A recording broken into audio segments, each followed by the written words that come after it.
Thank you, Mr Speaker. A question for the Minister of Justice. Why are the police, fire service and defence force bars exempt from liquor licensing requirements? The Honourable Peter Dunn. Mr Speaker, on behalf of the Minister of Justice, the exemptions for police, fire and defence force bars under the Sale and Supply of Liquor Act 1989 arose as a result of the hours, location and nature of those jobs. All three agencies have their own internal processes and controls to manage the sale, supply and consumption of alcohol on their premises in a way that the Law Commission report noted emulated the rules set down by the Sale of Liquor Act. Supplementary. Does he agree with the Police Commissioner that, quote, police officers should face the same rules as everyone else, unquote, and that, quote, if you're going to show some leadership around this issue, then you should subject yourself to the same rules as everyone else, unquote. Peter Dunn. Question. Sorry, Mr Speaker, I'm answering the supplementary question.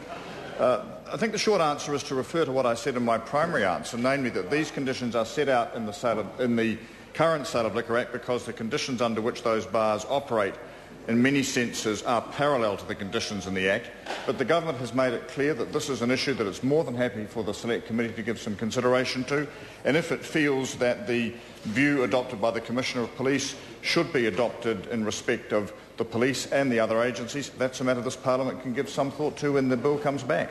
Sue Kedgley. Does he agree that exempting the police, the fire service and defence force from liquor laws creates a perception of unfairness and the impression that they are above the law? Honourable Peter Dunn. Mr Speaker, I think I need to make the point again that it's not a question of their being exempted from the laws. They have their own procedures that actually follow very closely the law that is put in place.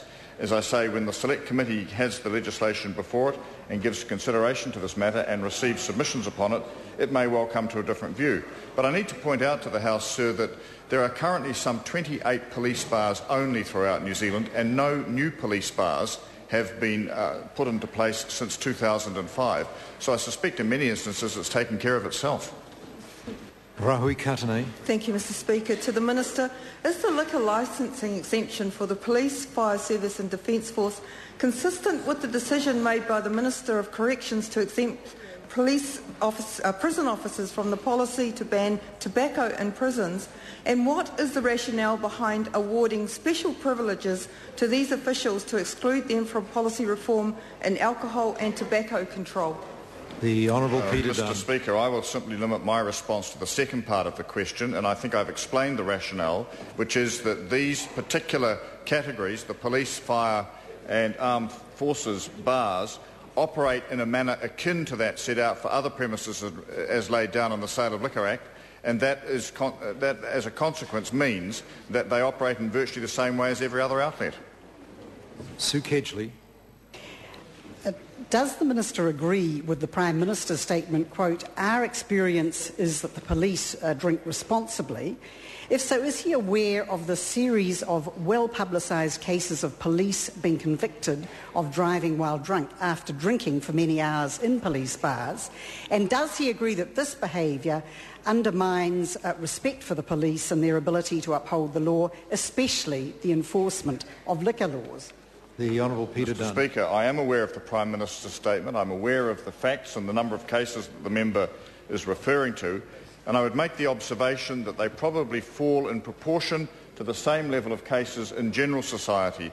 And I'd also point out that the penalties that those offending officers receive often involve loss of employment, far more significant consequences than elsewhere, and I think the public can have confidence that, by and large, the police and the emergency services operate in a way which is to the highest of professional standards and that their activities are not alcohol impaired.